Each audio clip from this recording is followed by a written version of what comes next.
దేవునితో సమానముగా ఉండే ఆ భాగ్యాన్ని ఆయన వదులుకున్నటువంటి వాడుకున్నారు. భూమి మీదకి నరవతారిగా వచ్చినాడు. మనుషుడు పోలికగా వచ్చినటువంటి వాడుకున్నాడు.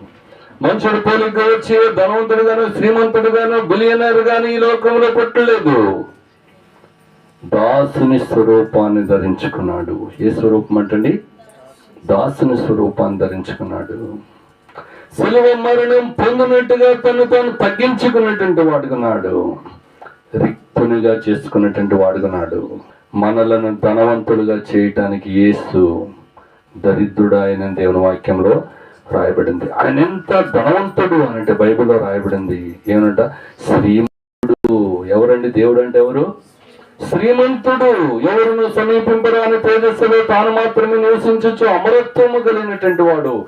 ఇలాంటి దేవాది దేవుడు రావుతారే భూమి మీదకి మనుషులు రక్షించడానికి వచ్చి